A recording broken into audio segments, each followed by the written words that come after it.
Good evening, ladies and gentlemen. Once again, very warm welcome to another edition of our evening talk. I know we are going to keep you busy till this month, and then thereafter also you are going to be busy. And again, very warm welcome to. Excuse me, sir. May I request you please pay attention. May I also request invite all the gentlemen who are watching us live from different parts of the Puducherry, Salem, and our chapters, Trichy. Very warm welcome to each one of you, sir. And before I call upon the speaker, I thought I'll brief you on the events which are forthcoming. Just to remind you, the event which was scheduled on the 17th, you'll get a mail soon, has been postponed. The talk by Success Story, it was done by Dr. Mohan Rajan. It's been postponed to be held on 4th January, Friday, next month, and the venue will be the same venue. I'll let you know the details. Then we are having on the 18th, 13th National Management Quiz. I think the mail must already reach you today. This is happening at DG Vaishnava College, and you want to be a part of the great management quiz, I think be there. It's happening at 2:30 in the afternoon till about 5:30 in the evening. More than 45 teams from all over southern India taking part in this corporate quiz. So we look forward to seeing you there. Then again on the 19th, we have extra strategies for the 2013. Understanding the forces that will shape the world of work. I think it's again a great event we are doing jointly with Randstand. We look forward to seeing you. In fact, we should have taken a couple of tips from the today's speaker. He employs more than 7,000 people. I heard you must come and speak in this HR conclave, which we will request you to do so. Thereafter, we have a number of certificate courses and other things already been sent to you. Just to remind you on some of the talk, what we are doing to do in January is 4th of January, we have the talk which is being postponed. Dr. Mohan Rajan is going to talk on stress management, eye care, and also his success story. Thereafter, on the 10th, we have Shankar Jagannathan, as I mentioned, you're talking Wisdom of Ants is a lovely book which is written. You go to talk on this book. And on the 30th of January, we have Swami Bodhananda going to speak on one of the important management subject. On 2nd of February is our flagship event, Emerging Challenges for India's Response. We look forward to seeing you there too. These are the few programs which I thought will remind you. Let me have the privilege of now welcoming the person whom you all know. Anybody talks about sweet and anybody talks about Adiyar, they correlate to one of the fantastic joint which he has done, which is very so popular not only in Tamil Nadu, in popular all over the India. Ladies and gentlemen, put your hand together to welcome Mr. Srinivas Raja, Managing Partner of Adiyar Anand Bhavan. And to chair the session, we have Mr. R.S. Sridhar, Old-time Director, Amco Batteries and Honorary Treasurer of Madras Management. May I request you please come on the stage, sir.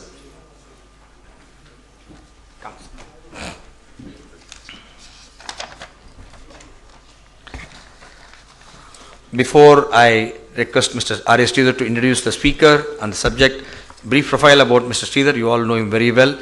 He is an graduate in electrical engineering and postgraduate in industrial engineering and reputed educational institutions.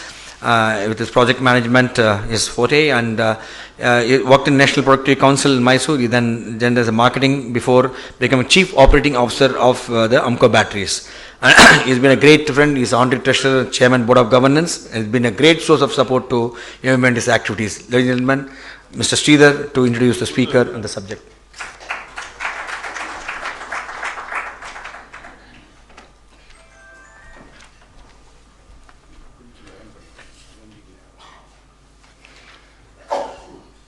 Mr. Srinivas Raja and friends, it gives me great pleasure to read out a brief profile of Mr. Srinivas Raja. But before that, I must tell you that A to B is a very popular board that we see all over the country. Wherever you go, I drive quite a bit between Bangalore and Madras, and I look for the A to B board so that I can stop, eat some good, delicious food, and then move on further, so that if the stomach is full, the driving is easier and better. And wherever I go, you go to within Bangalore city, we find it, within Chennai, we find it, anywhere in Tamil Nadu. And in fact, I once remember that we were very hungry and wondering what to do, when suddenly the driver said, "Sir, there's an A to B here, shall we go?" It turned out to be a lovely restaurant cum sweet shop, and we simply enjoyed the food. So thanks to Mr. Srinivas Raja, his father and the team, we have food everywhere, and food is the primary requirement of humans, so it gets met pretty good by this company. So Mr. Srinivas Raja is the Managing Director of Adiyar Anand Bhavan, a group of restaurants and sweet shops. The rich sweet tradition was passed on to him by his father, late K.S. Tirupati Raja. He attributes this success of rapid expansion and growth through his proper planning, determination, and hard work. He is among the pioneers in the field of sweets and working towards preserving the unique tradition, while constantly reinventing the menu to meet the evolving tastes of the new generation global Indians. His enterprise has more than 62 branches in India and is now expanding globally to meet the needs of Indians living abroad. His corporate social responsibility, CSR, revolves around helping the poor and the needy, be they students or homemakers. He has employed several physically handicapped people and abandoned women in his company to give them a new lease of life. For Mr. Raja, a customer is truly the king. His ambition is to reach the pinnacle of glory, and his enthusiasm to do more and more in the food industry made him start the chain of restaurants in the name and style of A to B, AAB Bakery. Ice cream come from the stable of Adyar Anand Bhavan as their sister concerns. Needless to say that these are the brainchilds of Mr. Srinivas Raja. I had the opportunity of also listening to, I think, Mr. Murli, the chief of Krishna Sweets some time back with a nice presentation, and we now have Mr. Srinivas Raja. MMA is growing more and more towards food. That's a nice thing. Thank you.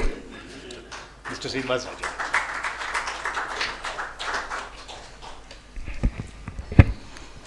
அனைவருக்கும் மாலை வணக்கம். இந்த இனிமையான நேரத்திலே நான் உங்கள் முன்பாக வந்து பேசும் பாக்கியம் கிடைத்தது எண்ணி என் பெற்ற தாய் தந்தையரை வணங்கி உங்களையும் வணங்கி மகிழ்கின்றேன். எங்களுடைய நிறுவனம் ஒரு சாதாரணமாக சிறிய அளவிலே எங்களுடைய சொந்த ஊரிலே, ராஜபாளையம் என்பது எங்களுடைய சொந்த ஊர். நாங்கள் விவசாய குடும்பத்தை சேர்ந்தவர்கள். விவசாயத்திலே என் தந்தை மிகுந்த நஷ்டமடைந்த காலத்திலே அவர் சிறு வயதிலே ஓட்டல் தொழிலிலே பணிபுரிந்த அனுபவத்தை கொண்டு சுயமாக ஒரு தொழிலை ஆரம்பிக்க வேண்டும் என்று ஒரு சிறிய நிறுவனத்தை 1964 எங்களுடைய சொந்த ஊரிலே ஆரம்பித்தார். அதிலே அவருக்கு எதிர்பார்த்த அளவுக்கு திறமையாக நிர்வாகம் செய்ய முடியாத ஒரு சூழ்நிலை. மறுபடியும் அதை மூடிவிட்டு பெங்களூரிலே சென்று ஒரு சிறிய நிறுவனத்தை துவங்கினார். அதை துவங்கும் பொழுது அவருடைய மூலதனம் வந்து சுமார் ஒரு 18,000 ரூபாய் தேவைப்பட்டது. அதை கூட புரட்ட முடியாத ஒரு நிலை. கஷ்டப்பட்டு இருந்த வீட்டு பத்திர நிலங்களை எல்லாம் வைத்து சென்று வியாபாரத்தை துவக்கினார். அங்கே எதிர்பார்த்த அளவிற்கு வியாபாரம் கிடைக்கவில்லை. நாங்களும் பள்ளி படிப்பை படித்து கொண்டிருந்தோம். அந்த தருணத்திலே வந்து எங்கள் தந்தையாரால் பள்ளிக்கு கூட பணத்தை கட்ட முடியாத ஒரு சூழ்நிலை வந்தது. அப்பொழுது என் தாய் கூறிய அறிவுரை, ஏன் நீங்கள் படித்து தான் இந்த சமுதாயத்தில் வாழ்க்கையை நடத்த வேண்டும் என்ற ஒரு நிலை இல்லை, நீங்கள் அப்பாவுடைய தொழிலை சென்று கூட அவருக்கு ஒத்தாசையாக இருந்து நீங்கள் உங்கள் வாழ்க்கையை தொடரலாம் என்று அறிவுரை கூறினார்கள். இருந்தாலும் கூட என் கூட படித்த சக நண்பர்கள் வந்து படிப்பை நிறுத்திவிட்டு செல்வதை விரும்பவில்லை. நீ படித்தால்தான் வாழ்க்கையில் சாதிக்க முடியும், இந்த தொழிலிலே சென்றால் ஒரு தொழில் மரியாதை இல்லாத ஒரு தொழில், குடும்ப கௌரவம் கிடையாது. இந்த உணவு ஓட்டல் தொழில் என்றாலே ஒரு அருவருக்கத்தக்க நிலையில் அந்த காலத்திலே இருந்தது. என் தந்தையும் கூட ஒவ்வொரு முறையும் குறிப்பிடும் பொழுது இந்த உணவு தொழிலை செய்பவர்களுக்கு சமுதாயத்திலே ஒரு மரியாதையும் மதிப்பும் கிடையாது, இருந்தாலும் என் தலைவிதி இந்த தொழிலைத்தான் செய்ய வேண்டிய நிலையிலே தொடர்கின்றேன் என்று நிறைய வருத்தப்படுவார். இது என்னுடைய ஆள் மனதிலே அந்த சிறு வயதிலே வந்து இருந்தது. அதை மாற்றி காட்ட வேண்டும் என்ற எண்ணமெல்லாம் அப்பொழுது இல்லை. இருந்தாலும் கூட குடும்ப சூழ்நிலை, வேறு வழி இல்லாமல் இந்த தொழிலை செய்து வந்தோம். என்னுடைய சகோதரர் திரு வெங்கடேசன் அவர்கள் வந்து என்னை விட நன்றாக படிப்பவர். அவரையாவது அப்பாவுக்கு படிக்க வைக்கணும் என்ற ஆசை இருந்தாலும் கூட சூழ்நிலையை விடவில்லை. ஆக நாங்கள் 13 வயதிலும் என் அண்ணன் என் சகோதரர் 14 வயதிலும் இந்த இனிப்பகத்துறைக்கு வந்தோம். வந்தவுடன் என் தந்தையாருடைய வேலைப்பளுவை இருவரும் சேர்ந்து அவருடைய வேலைப்பளுவை குறைத்து விட்டோம். படிப்படியாக உழைத்து முன்னுக்கு வந்து ஒரு சூழ்நிலையில் நல்ல ஒரு நிலையில் வரும்போது பெங்களூரிலே எங்களுடைய கடையை இனக்கலவரம் வந்துவிட்டது. தமிழ்நாட்டை சேர்ந்தவர்கள் என்றதனால் கடையை வந்து அடித்து நொடித்து விட்டாலும் என் தந்தையும் நிறைய மனதை கஷ்டப்பட்டு இவ்வளோ கஷ்டப்பட்டு வந்த நிலை இந்த ஏரியாவில் கடை வைக்க முடியவில்லை என்று சென்னையிலே 1975ஆம் ஆண்டு வடசென்னையிலே ஸ்ரீ ஆனந்த்பான் என்ற ஒரு நிறுவனத்தை மிகவும் சிரமத்தோடு ஆரம்பித்தார்கள். ஆனால் எனக்கோ பெங்களூரை விட்டு வர மனமே இல்லை. அந்த கடையை திரும்பியும் நான் நடத்துகிறேன் என்று ஒரு சேலஞ்சாக 15 வயதிலே அந்த பொறுப்பை எடுத்துக்கொண்டு 1988 வரை தனிமையாகவே அந்த நிறுவனத்தை நடத்தி வந்தேன். அடிக்கடி பிரச்சனைகள் வரும். என் தந்தைக்கோ, நீ சென்னைக்கு வந்து விடு தம்பி, இங்கே நல்ல ஒரு நிறுவனத்தை ஆரம்பிக்கலாம் என்றார்கள். அப்பொழுது என் தந்தையிடம் எனக்கு வைத்து கொடுத்தால் நீங்கள் எனக்கு ஃப்ரீடமாக நான் நினைப்பதை போன்ற ஒரு நிறுவனத்தை வைத்து கொடுத்தால் நான் சென்னைக்கு வந்துகிறேன் என்ற ஒரு கண்டிஷனையும் போட்டு ஒரு பெரிய லெவலிலே ஒரு வித்தியாசமான சூழ்நிலையிலே இனிப்பகத்தை ஆரம்பிக்க வேண்டும் என்று 1988ஆம் ஆண்டு ஸ்ரீ ஆனந்தபான் என்ற எங்கள் வடசென்னையில் இருந்த கடையை அடையாறிலே துவக்கும் பொழுது அடையார் ஆனந்தமாக மாற்றி அமைத்தேன்.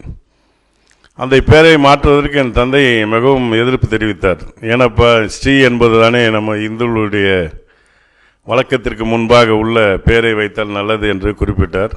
இல்லைப்பா, இங்கே எல்லாருமே ஒரு நல்ல பேர் வரணும்னா எனக்கு அந்த இன்சியல் ஏஏபிங்கிற லோகோ வைக்கணுங்கிற ஒரு முயற்சியில் அப்போ அடையார் ஆனந்த்பான் என்ற நிறுவனத்தை 1988ஆம் ஆண்டு அடையார் பகுதியில் ஆரம்பிக்கும் பொழுதே அந்த பெயரை ரெஜிஸ்டர் செய்தேன். என் தந்தைக்கு இந்த ரெஜிஸ்டர் செய்கிறது எதற்காக, என்ன உன்னுடைய நோக்கம், இந்த ஏஏபின்னா என்னன்னு கேட்கும்போது அதுக்கு எக்ஸ்பிளைன் பண்ணேன். ஒன்றுமே இல்லாத வெளிநாட்டு உணவுகள் எல்லாம் 1, 2, 3 ஐட்டங்களை வைத்து கொண்டு அவர்கள் உலகத்தை எல்லாம் ஆட்சி செய்கிறார்கள். நானும் ஒரு நாள் நம்மளுடைய குறிப்பாக நம்மளுடைய தென்னிந்திய உணவுகளை உலக அரங்கிலே கொண்டு செல்ல வேண்டும் என்ற நோக்கோடு இல்லை. அதற்கு முயற்சியும் செய்து நான் இதை செய்து காமிப்பேன் என்ற பொழுது எங்கள் தந்தையை அந்த நேரத்தில் ஏளனமாக சொன்னார்கள். ஏனப்பா, நீயோ சரியாக அதிகமாக படிக்கவில்லை, நீ உலகத்தை எல்லாம் பேசுகிறாய் என்று. கேள்விப்பட்டதை வைத்து பேசின. நான் வெளிநாடும் சென்றதில்லை. ஆக அப்பொழுதே என்னுடைய மனசுக்குள் என் தாயை ஒரு முறை அறிவுரை கூறும்போது அடுத்த பிரான்ச்சை துவக்க வேண்டும் என்பதற்காக என் தாயிடம் நகையை பணம் கொஞ்சம் பற்றாக்குறை ஆகிரும் போது, அம்மா எனக்கு உதவி செய்ய, கொஞ்சம் ஒரு பிரான்ச்சை ஆரம்பிக்க வேண்டும் என்று 1992 கேட்டேன். அடையார் ஆனந்த்பான் 2வது கிளை ஆரம்பிப்பதற்காக. என் தாயோ, என் சகோதரிகள் திருமண வயதில் இருப்பதனால், அப்பா இந்த நேரத்தில் பணத்தெல்லாம் கேட்காதே, கிடைக்காது, கஷ்டம், நீயே முயற்சி செய்யணும். அம்மா, என்னை நம்பி யாரும் பணம் கொடுக்க மாட்டார்களே, எப்படி முயற்சி செய்வது, நீ எப்படியாவது அப்பாவிடம் பேசி கொஞ்சம் பணத்தை வாங்கி கொடுங்கள் என்றேன். கிடைக்கவில்லை. அப்பாவிடமும் கேட்க முடியாத. அப்பா கொஞ்சம் கோபமானவர், கேட்டாலும் கிடைக்காது என்பதை தெரிந்து கொண்டு என் தாயிடம் மீண்டும் ஒரு முறை மடியிலே படுத்துக்கொண்டு நைஸ் செய்து எப்படியாவது வாங்கிவிடும் என்று முயற்சி செய்யும் பொழுது என் தாய் ஒரு அழகான ஊக்கமான ஒரு ஆலோசனை அளித்தார். தம்பி, உன் கையிலேயே எல்லாம் இருக்கிறதே, நீ ஏன் அடுத்தவர்கள் கையை ஏந்துகிறாய் என்று கேட்டார். கையை உற்று பார்த்தேன், வெறும் கையாக இருந்தது. என்னம்மா இந்த வெறும் கையை வைத்து கொண்டேன். இல்லைப்பா, நல்லா உத்து பார்த்தேன், வெறும் கை தானம்மா இருக்குது, இதில் என்ன கிடைக்க போகுது என்று. இதில் தன்னம்பிக்கையும் வைத்துப்பார் என்றார்கள். தன்னம்பிக்கையை வைத்து கொண்டு சரி மீண்டும் முயற்சி செய்து பார்த்தேன், வெறும் கை தானம்மா தெரியும். இல்லைப்பா, நீ முயற்சி செய்ய, உன்னால் முடியும் என்றார்கள். இரவெல்லாம் தூங்கவில்லை, எப்படியாவது கடையை நாம் துவக்கி விட வேண்டும் என்று. சிறிது பணம் குறைவாக இருக்கிறது என்பது சரி தெரியாமல் என் தந்தை வைத்திருந்த பீரோ சாவியை எடுத்து என் தாய்க்கும் தந்தைக்கும் தெரியாமல் வீட்டு பத்திரத்தை எடுத்து போய் என் தந்தையைப் போலவே பேரை போட்டு அந்த நேரத்தில் ஒரு மார்வாடி நண்பரிடம் பணத்தை வாங்கிவிட்டேன். கடையை ஆரம்பிக்கும்போது என் தந்தையை கூட்டு போய் காமிச்சேன். நல்ல நிறைய 92 ஆரம்பித்த எங்கள் நிறுவனம் புரசவாக்கத்தில் இருக்கின்றது. அவர் பார்த்து வைத்து மிகுவாக பாராட்டினார்கள். அன்றைய நாள் துவக்க விழாவிலே நாங்கள் எதிர்பார்த்ததை விட நன்ற சிறப்பாக வியாபாரம் நடந்தது. என் தந்தை என்னுடைய கூடவே இருக்கின்ற புகைப்பட நண்பரை அழைத்து, என் மகனோடு நான் ஒரு போட்டோ எடுத்துக்கொள்ள வேண்டும், நீ எங்கள் 2 பேரையும் சேர்த்து எடுன்னு கடை முன்பாக நின்று எடுத்த. எனக்கு மிகவும் மகிழ்ச்சியாக இருந்தது. நம் தந்தையை நம்மளை ஊக்கப்படுத்தி எடுக்கிறேன். என்னப்பா போட்டோ எடுக்கிறீங்க? இல்லைப்போ, உன் திறமை இன்று தான் நான் கண்டேன். உன்னுடைய திறமை நீ பெரிய ஆளாக வர்றதுக்கு உண்டான வாய்ப்பு இதில் தெரியுது. ஆகவே உன்னோடு இருந்து ஒரு ஃபோட்டோ எடுத்துக்கணும்னு ஆசைப்பட்டேன்னு எந்த பீரோ சாவியை நான் திருடினா அந்த பீரோ சாவியை என் கையில் கொடுத்துட்டேன். இதை வச்சுக்க, இனிமேல் குடும்ப பொறுப்பு நீ பார்த்துக்கோன்னு. எனக்கு பலத்த ஆச்சரியமாக போச்சு. சரி, ரொம்ப வெட்கப்பட்டேன். இவ்வளோ ஒரு ஈனத்தனமான ஒரு தவறை செய்து விட்டோமே என்று. சரின்னு என் அப்பாவை கட்டிப்பிடித்து, அப்பா என்னை மன்னித்து விடுங்கள் என்றேன். என்னப்பா, இந்த சாவியை தான்ப்பா நான் கொஞ்ச நாள் முன்னாடி திருடி ஒரு டாக்குமெண்ட் எடுத்தேன். என்ன செஞ்சேன்? இந்த மாதிரி வீட்டு பத்திரத்தை எடுத்து போய் நண்பர்கிட்ட வச்சு, நீ உங்கள்கிட்ட பணம் கேட்குறதுக்கு பயமாக அம்மாட்ட கேட்டேன், தன்னம்பிக்கையை வச்சும் கையை பாருன்னாங்க. நானும் கையை பார்த்தேன், ஒன்றும் தெரியல. சரி, நம்பிக்கையை வச்சு பாருண்ணே. நம்பிக்கை வச்சு பார்த்தா உங்கள் கையெழுத்து தான் தெரிஞ்சது. ஆகவே உங்கள் பேரை திருப்பதி ராஜான்னு போட்டு லோனை வாங்கிட்டேன் பாரு. சரி, நல்ல முயற்சிக்காக எடுத்தேன் என்று ஆலோசனை கூறினோம். அது முதல் நாங்கள் எங்களுடைய வளர்ச்சி படிப்படியாக வாழ்க்கையில் முன்னுக்கு வந்து எங்களுடைய குறிக்கோள் எல்லாம், என் தந்தை மிகவும் சிரமப்பட்டு சிறு வயதிலிருந்து பாடுபட்டு இந்த உணவக தொழில் என்றாவது ஒரு நாள் சாதனை செய்ய வேண்டும் என்று அடிக்கடி கூறுவார்கள். அவருடைய ஒரு வியாபார ஒரு குறிக்கோள் என்பது எல்லாருக்கும் ஒரு இலக்கு இருக்குன்னு. இலக்கு இல்லாமல் எதையுமே முயற்சி செய்வது என்பது தவறான முடிவுக்கு சென்றுவிடும் என்பதற்காக என் சகோதரனும் என்னிடத்தில், நாம் என்றாவது ஒரு நாள் நம்மளுடைய அடையாரானந்த நிறுவனம் ஒரு நாள் வியாபாரம் 1 லட்சம் ரூபாய்க்கு நாம் அளவிற்கு வளர்ந்து விட வேண்டும் என்று ஆலோசனை கூறுவார்கள். அந்த தருணத்தில் எங்களுடைய நிறுவனத்தின் ஒரு நாள் சராசரி வியாபாரம் வெறும் 4000 ரூபாய் விற்றாலே நாங்கள் ரொம்ப சந்தோஷப்படுவோம் அந்த காலத்தில். அப்பொழுது என் சகோதரன் அப்பா 1 லட்சம் என்பது நம்மளால் எப்படிப்பா விற்க முடியும் என்று என் சகோதரர் பயத்தோடு கூறினார்கள். ஆனால் எனக்கு உள்ளே திறமை இருந்ததோ என்ன இருந்ததோ, ஒரு அப்பாவை குசிப்படுத்த வேண்டும் என்பதற்காக, அப்பா ஒரு நாள் நான் வாழ்க்கையில் 10 லட்சம் ரூபாயை விற்று உங்கள் முன்னால் காண்பிக்கிறேன் என்று சும்மா வெத்து சவடால விட்டுட்டு யோசிச்ச 10 லட்சத்துக்கு எத்தனை சைபர்னு ஒன்றும் தெரியல. சரி, நம்ம எடுத்து விட்டு அப்பாவுக்கு ஒரே சந்தோஷம். 10 லட்சத்துக்கு எத்தனை சைபர்னா தெரியுமான்னாரு. தெரியலப்பா, இனிமேல் வரல, எண்ணி கணக்கு போட்டு பார்த்துக்கிறேன், நீங்கள் கவலைப்படாதீங்க, முயற்சி பண்ணுறேன்னு இருந்தேன். ஒரு நாள் அப்படியே எங்களுடைய கனவுகள், லட்சியங்கள் இதெல்லாம் வச்சுக்கிட்டு தினமும் அல்லும் பகலும் இரவு எத்தனை மணிக்கு வந்தாலும் சரி உழைப்பதற்கு என்பது பயப்படவே மாட்டோம். இந்த மாதிரி செல்லும் பொழுது எங்களுடைய முக்கியமான குடும்ப நண்பர்கள் எல்லாம் திருமணத்திற்கு என்று அழைக்க வந்தால் எல்லாரையும் கூப்பிடுவாங்க. எங்கள் குடும்பத்தில் இருக்கவங்கள கூப்பிடவே மாட்டாங்க. எங்கள் அப்பாவுக்கு அது ஒரு பெரிய வருத்தம். ஏன்னா என்னை வச்சு கூப்பிட்டாலும் எங்களால் போக முடியாது. நாங்களே தான் இனிப்பு போனோம், நாங்களே தான் வியாபாரம் பண்ணணும், நாங்களே தான் எல்லாத்தையும் பண்ணணும். இவங்களை கூப்பிட்டாலும் வரமாட்டாங்க. ஒரு பத்திரிக்கை வேஸ்ட் எதுக்கு இவங்களை போய் கூப்பிட்டுட்டுன்னு கூட நினச்சிருப்பாங்களோ என்னவோ தெரியாது. இது என் தந்தை வருத்தப்படுவார். இந்த உணவுத்துறையிலே இந்த மாதிரி நமக்கு ஹோட்டல் தொழிலே வேலை செய்பவர்களை பொண்ணு கொடுக்க கூட ரொம்ப யோசிக்கிறாங்கப்பா. இந்த தொழில் நீங்கள் தயவு செஞ்சு வேறு தொழிலுக்கு போகிறதுக்கு பிளான் பண்ணுங்க என்பார். என்னுள்ள உள்ள தாக்கம் இந்த சர்வதேச உலக அரங்கிலே அவர்கள் எதுவுமே இல்லாத ஒரு சில ஐட்டத்தை உணவு அவர்கள் வைத்திருக்கின்ற உணவுகள் எல்லாம் உடலுக்கு அவ்வளவாக ஏற்ற உணவு கூட கிடையாது.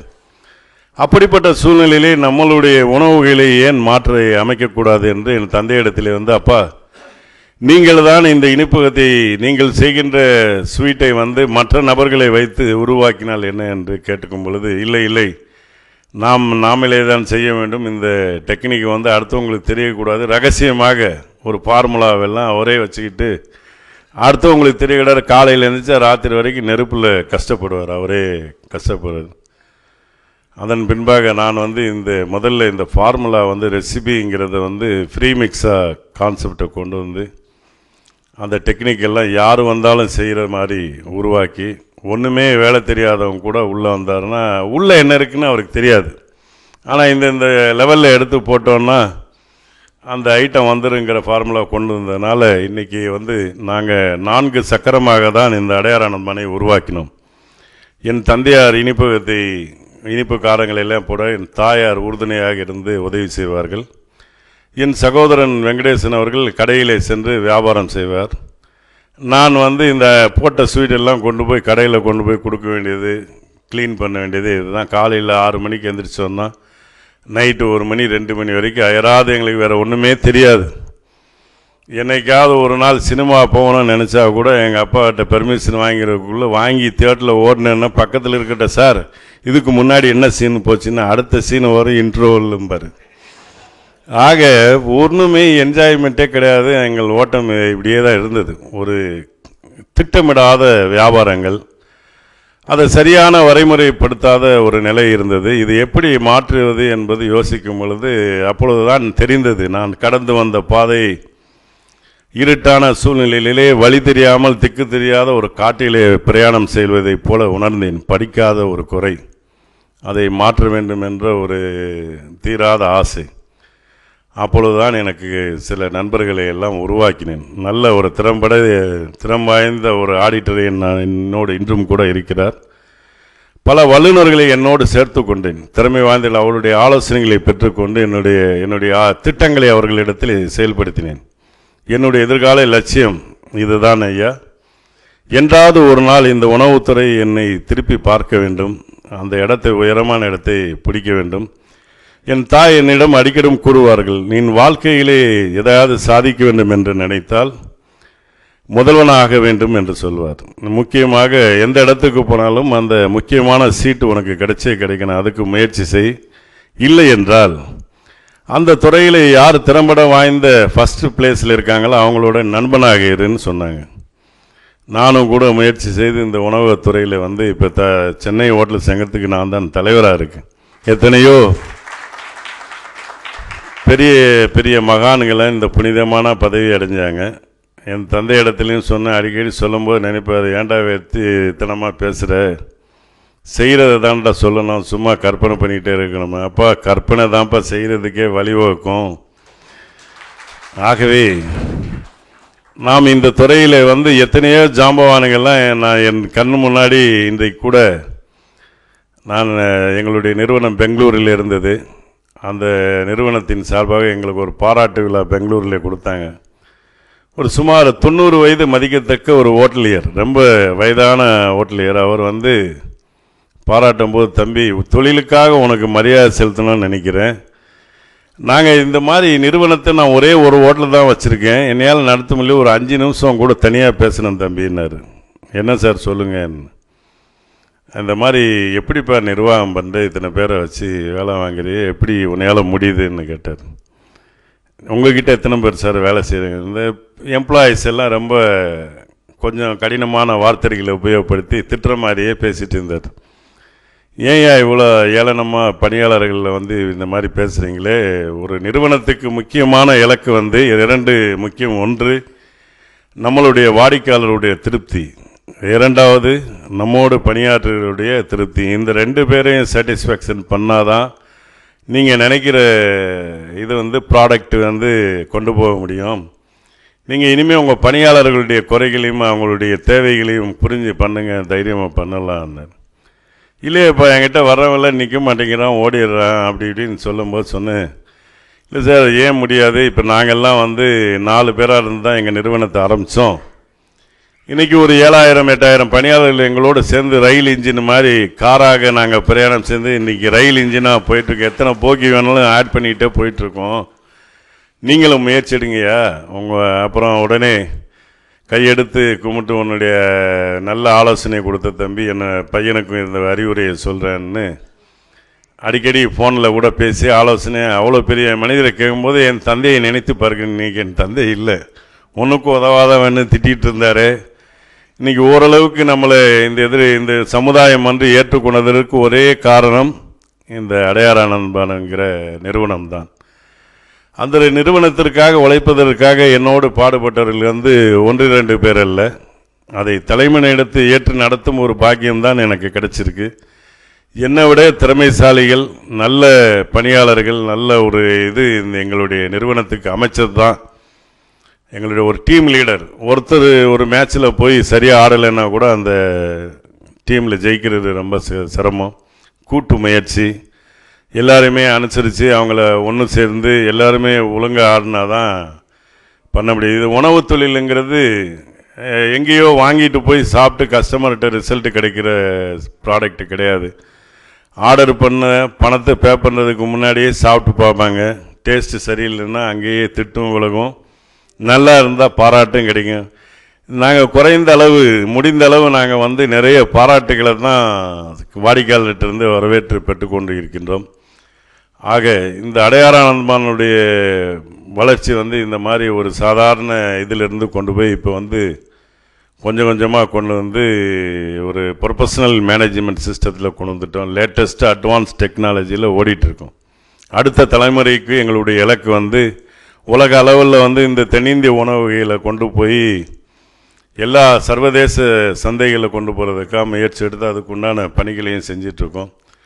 என் தந்தையுடைய ஆசை 1 லட்சம் ஒரு நாளைக்கு வியாபாரம் என்ற அவருடைய கனவு நாங்கள் இன்றைக்கி 1 கோடி ரூபாய்க்கு மேலே தாண்டி எங்களுடைய வியாபாரத்தை அமைச்சு செயல்பட்டு கொண்டிருக்கிறோம். இதுக்கு தமிழக வாடிக்கையாளருடைய அனைத்து ஆதரவும் அவருடைய இதில் ஒரு ஊரில் போய் ஆரம்பிக்கிறதுக்கு முன்னாடி அந்த சர்வே எடுத்துருவோம். ஒரு பிரான்ச்சை வைக்கிறதுக்கு முன்னாடி எந்த மாதிரி அந்த ஏரியாவில் இருக்கிற வாடிக்கையாளருடைய மனநிலை எப்படி கொடுத்தா இந்த வாடிக்கையாளர்களை வந்து திருப்திப்படுத்தி அவங்ககிட்ட ஒரு நல்ல ஒரு ரிசல்ட்டை வாங்கி செயல்படுத்தணுங்கிறதுல திட்டமிட்டு செயல்பட்டு இன்றைக்கி வந்து சுமார் 70 கிளைகளை வைத்துக்கொண்டு இன்னும் பல கிளைகளை வந்து வேலை பண்ணிகிட்ருக்கோம்.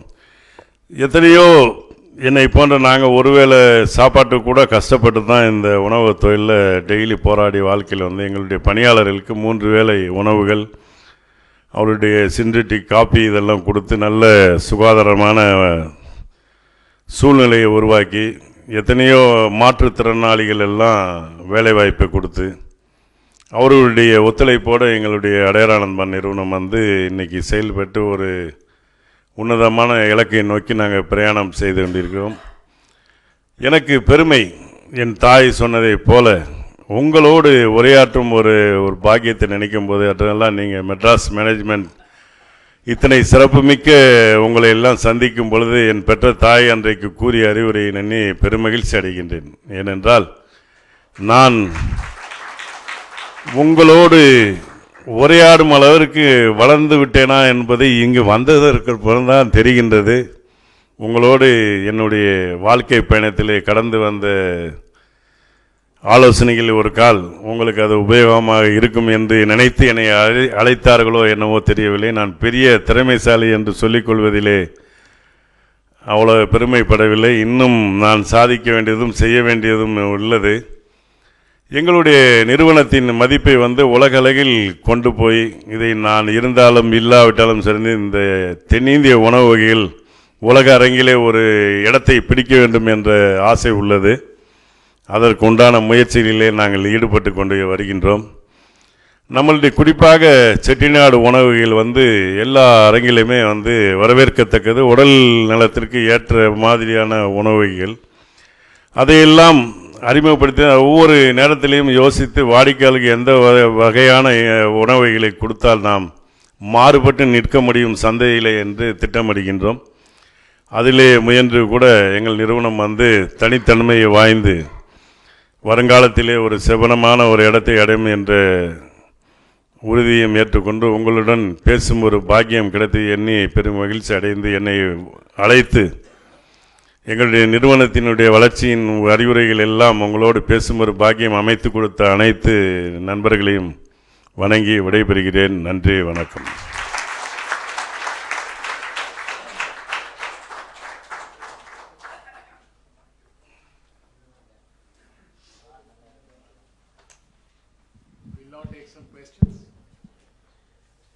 சீனிவாச ராஜா அவர்கள் நம்மிடம் பேசுவது பாக்கியம் என்று கூறினார்கள்.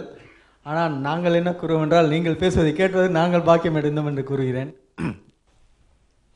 முக்கியமாக உணவுத்துறையில் என்னவென்றால், உங்களதெல்லாம் 4-5 நாள் டைமில் ஸ்பாயில் ஆயிரும், கெட்டு போகிற பொருள். அப்படி இருக்கிறப்ப நீங்கள் அதை எப்படி லாஜிஸ்டிக்ஸ் பண்ணுறீங்க? ஏன்னா ஃபஸ்ட்டு வெரி இம்பார்ட்டன்ட் திங் வந்து உடம்புக்குள்ளே போச்சுன்னா உடனே எஃபெக்ட் தெரிஞ்சிடும். ஸோ நீங்கள் ஒரு மூலையிலேருந்து you're supplying to different places, அதை நீங்கள் எப்படி கண்ட்ரோல் பண்ணுறீங்க? இப்போ வந்து ஸ்வீட்டை வந்து ஒரு நாளில் கெட்டு போகிறது இருக்குது, ஒரு 5 ஹவர்ஸில் கெட்டு போகிற ஸ்வீட்ஸ் எல்லாம் இருக்குது.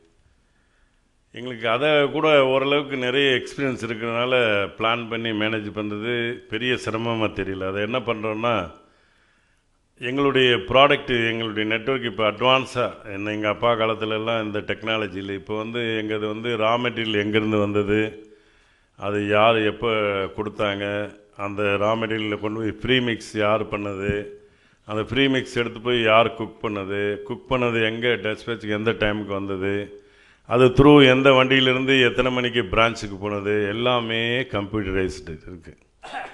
அது கொண்டு போய் அந்த குறிப்பிட்ட நேரத்துக்குள்ளே விற்றாகணும். அதை விற்கலைன்னு அதுக்கு உண்டான மேனேஜ்மெண்ட்டு கண்ட்ரோலுக்கு ஆளுங்களை போட்டிருக்கோம். அதை தாண்டி கூட பல சமயம் வந்து விபத்து மாதிரி நேர்ந்து விடும். அந்த நேரம் வந்து தான் சிக்கலான ஒரு சூழ்நிலை. குறிப்பாக இந்த தேங்காய் சட்னி வந்து தினமும் வந்து நாங்கள் ரெஸ்டாரண்ட் 6 மணிக்கு ஆரம்பிக்கிறோம். 6 மணிலேருந்து 8 மணி வரைக்கும் பெரிய வியாபாரம் ஆகாது. அந்த கிச்சன் மேனேஜரு சூப்பர்வைசர் எல்லாம் அதுக்கு தேவையான அளவுக்கு சட்னி ரெடி பண்ணணும். அந்த 8 மணிக்குள்ளே விற்றுடுச்சான்னு பார்த்துட்டு 7:30 மணிக்கு எவ்வளோ தேங்காய் சட்னி இருக்கோ எடுத்து டஸ்டாக பண்ணி குப்பையில் வீணாக போயிடும்.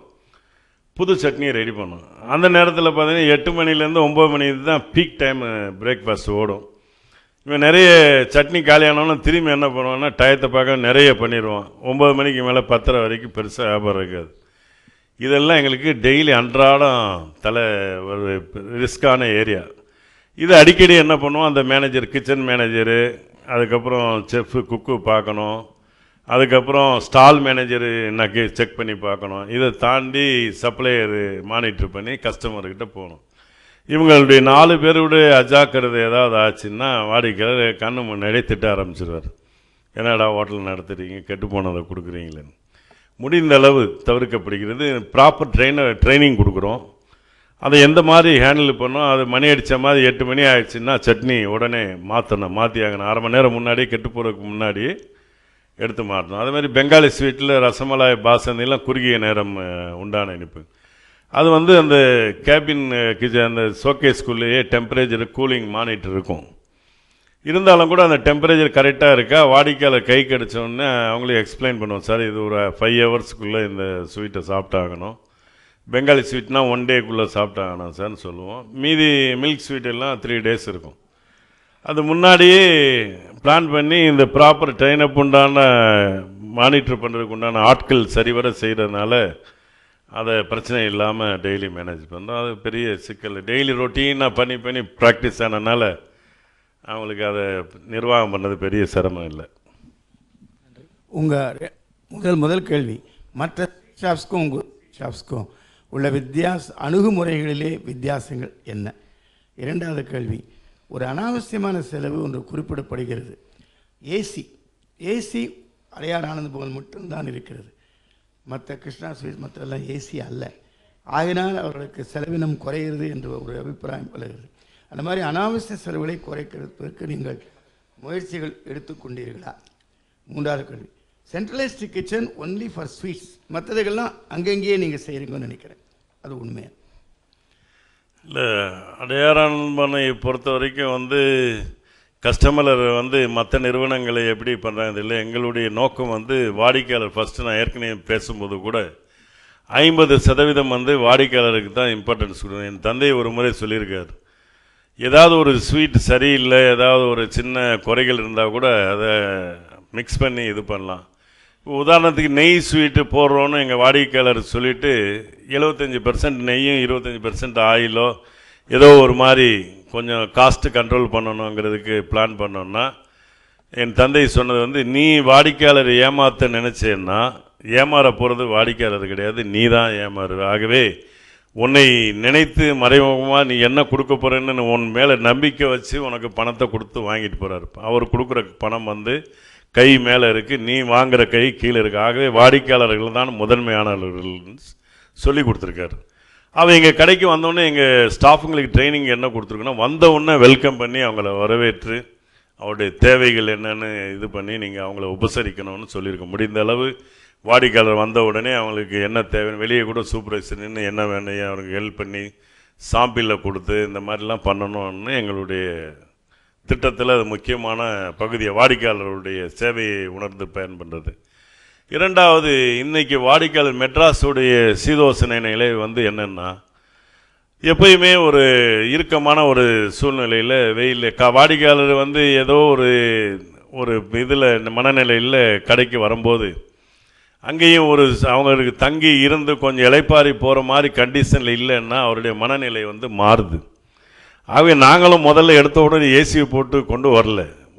இந்த காலத்திற்கு ஏற்ப வாடிக்கையாளருடைய மனநிலைகள்லாம் மாறுறதை உணர்ந்து வேறு வழியே இல்லாமல் இந்த சேவையை கொடுத்தே ஆகணுங்கும்போது அதை அவாய்ட் பண்ண நினச்சோன்னா வாடிக்கையாளர் விரும்புறதில்ல. வந்து சாப்பிடும்போது சொட்டிங்காச்சுன்னா கச்சி பச்சு துடைக்கிறாரு, மனநிலை டென்ஷன் ஆயிடுது. அப்போ வந்து அவர் ஆர்டர் கொடுக்குற ஸ்டைல் எல்லாமே கொஞ்சம் கோபமாக போகுது. ஆகவே அந்த சூழ்நிலையை வந்து அவர் வந்த ஒரு ப்ளசண்ட்டாக உட்காந்து குடும்பத்தோடு வந்தாருன்னா, இப்போ நான் ஒரு தடவை ஒரு நிகழ்ச்சி, என் தந்தையும் நானும் ஒரு தடவை ஒரு இடத்துல போகும்போது ஒரு சர்க்கரை வியாபாரிக்கு பணம் கொடுக்குறதுக்காக போனோம். அங்கே ரோட்டில் வந்து ரோடை வெட்டிகிட்டு இருக்காங்க. 2 பேர் கூலி வேலை செய்பவர்கள் வெட்டி கொண்டு இருந்தார்கள். அப்போது வெளியே அந்த வியாபாரி இல்லை, நாங்கள் வாசலில் நின்று அவருக்காக பணத்தை கொடுத்துட்டு போகணுமே காத்திருக்கும்போது நடந்த உண்மை சம்பவம். அந்த கூலி வேலை செய்யற மச்சான், எனக்கு குழந்தை பிறந்ததுடா, ஆம்பளை குழந்தை பிறந்ததுன்னொன்னே ரொம்ப சந்தோஷம். அப்புறம் ஆம்பளை குழந்தை வேறு பிறந்துடுச்சுங்கிற, என்ன பார்ட்டி இருக்குன்னா நான் உனக்கு சாக்லேட் வாங்கி தரேன்னு. அதற்கு அந்த கூலி வேலை சாதாரண வியாபாரி, அந்த தொழிலாளி, மச்சான் இங்கே அடையார் ஆனந்தமாக இருக்கு, அங்கே ஸ்வீட்டு காஜி கத்திலி வாங்கி கொடுறான்னொன்னே அதிர்ந்தே போனேன் நான். ஒரு சராசரி ஒரு கீழ்த்தர மக்களை கூட இது சுமார் பல வருடங்களுக்கு முன்பாக நடந்த சம்பவம். அப்பொழுது என் தந்தையிடம் சொன்னேன். இது நான் உடனே அவர்கிட்ட பேச்சை கொடுத்தேன். எப்படி சார் உங்களுக்கு அடையாளமன் எங்கே இருக்குதுன்னு கேட்டேன். அடிக்கடி தியேட்டருக்கு போவாங்க, ஸ்லைடு வரும், அடையாளமன் வரும். நானும் இது வரைக்கும் வாங்கி தின்னதில்லை. இன்றைக்கி இவன் கேட்டால் அதுக்காக தான் வாங்கி கொடுக்கணும்னா அப்புறம் தான் தெரிஞ்சது, ஓ விளம்பரம் தான் மக்களை வந்து அடித்தட்டு மக்களுக்கும் போய் சேர்றதுக்கு ஒரு காரணம் வந்து விளம்பரம் தான் தெரிஞ்சு விளம்பரத்தில் ரொம்ப கொஞ்சம் அதுக்கு ஒரு ஃபண்ட் அலாட் பண்ணி பண்ணோம். இன்றைக்கி என்ன தான் வியாபாரம் பண்ண நினச்சா கூட முறையான விளம்பரங்கள், சரியான தரமான பொருட்கள் இல்லைன்னா சந்தையில் வந்து நிற்க முடியாதுங்கிறத தெரிஞ்சுக்கிட்டோம். இந்த செலவினங்களை குறைக்கிறது முடிஞ்ச அளவுக்கெல்லாம் குறைச்சிட்டு ஒரு ரீசனபிள் ப்ரைஸை தான் கொடுக்குறோம். இன்றைக்கி வாடிக்கையாளர்கள் 3 தரப்பட்ட மக்கள் இருக்காங்க. நீங்கள் ஒரு பொருளை வந்து 10 ரூபாய் பொருளை வந்து 20 ரூபான்னு சொன்னால் அதை புரிஞ்சிக்கிற லெவல்லையும் இருக்காங்க. பட் 10 ரூபா பொருளை வந்து 8 ரூபான்னு கொடுத்தா அதை வந்து தரமில்லாத பொருள்னு வாங்கவும் யோசிக்கிறாங்க. ஆகவே வாடிக்கையாளருடைய மனநிலையை நிர்ணயம் பண்ணி தான் நம்ம மார்க்கெட்டில் சந்தையில் நிற்க முடியுங்கிற ஒரு சூழ்நிலை இருக்குது. கிருஷ்ணா ஸ்வீட்ஸ் மைசூர் பா மாதிரி உங்களுடைய ப்ராடக்ட் எது பிராண்ட்? அடையார் ஆனந்த்பான் வந்து டைட்டிலே நாங்கள் என்ன பண்ணுறோன்னா, எங்ககிட்ட பெருமைக்கு சொல்லலை, கிருஷ்ணா ஸ்வீட்டு மைசூர் பாக்கு ஒரு பர்டிகுலர் ப்ராடக்டை ஃபோக்கஸ் பண்ணுறாங்க. நாங்கள் எங்கே வந்து இந்திய இனிப்புகளின் தனி சுவைங்கிற ஒரு டைட்டில் தான் எங்களுடைய ஸ்லோகன். இந்திய இனிப்புகள் எல்லா ஆல் ஓவர் இந்தியாவில் என்னென்ன ஸ்வீட் கிடைக்குதோ அது எல்லாமே அடையார் ஆனந்த்பானில் கொண்டு வந்து கொடுக்கணுன்னு மார்க்கெட்டில் ரிலீஸ் பண்ணுறோம்.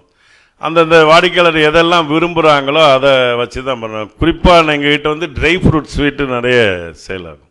உங்கள் ஃபாதர் பார்த்தாரா 1 lakh டர்ன் ஓவர்? என் தந்தை 30-40 லட்ச ரூபா டர்ன் ஓவரும் பார்த்துட்டார்.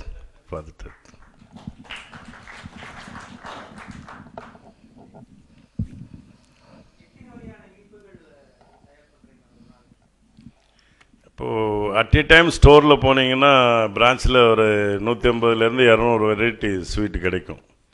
பட் எங்கள்கிட்ட இருக்கிற சமையல் வல்லுநர்கள் வந்து ஆல் ஓவர் இந்தியாவில் இருக்கிற திறம்படைந்து வாய்ந்த வல்லுநர்கள் எல்லாம் வச்சுருக்கோம். குறிப்பாக வந்து ஸ்வீட்டில் ரொம்ப பேர் பெற்றவர்கள் வந்து பெங்காலிஸ் தான். அந்த மாநிலத்திலேருந்தே சமையல் வல்லுநர்கள் கொண்டு வந்திருக்கோம். அடுத்தபடியாக வந்து ராஜஸ்தான் மாநிலத்தில் சேர்ந்தவங்க ஒவ்வொருத்தருமே 100 வகையான அவர் மாறிஸ்ட்டு ஒரு செஃப்பு அவராக திடீர்னு நைட்டு யோசிப்பார். ஏதோ ஒன்று ஃபார்முலாவை கலந்து அவர் பிடிச்ச நடிகை பேரை கூட வச்சுக்குவார்.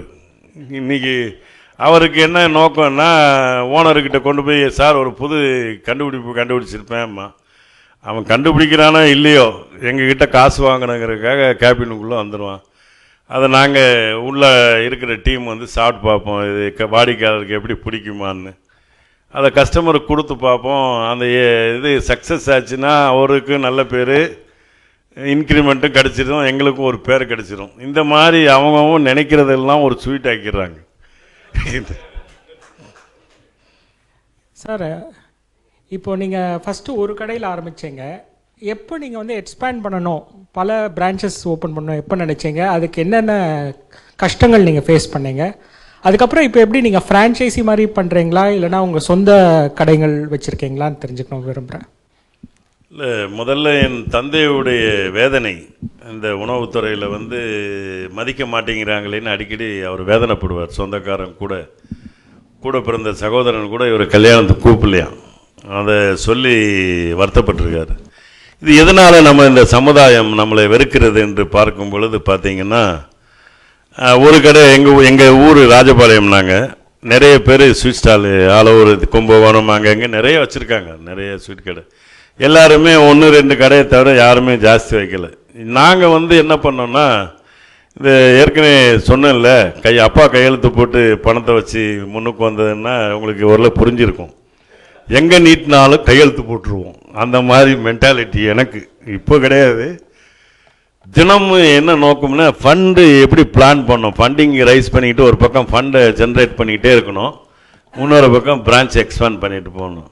அடுத்த மாதம் நமக்கு 1 லட்ச ரூபா லாபம் கிடைக்கணும், இந்த மாதமே திட்டத்தை போட்டுருவேன் சார், அடுத்த மாதம் 1 லட்சம் நம்ம வந்துடும் இல்லையா, அந்த ஃபண்டை எடுங்கன்னு.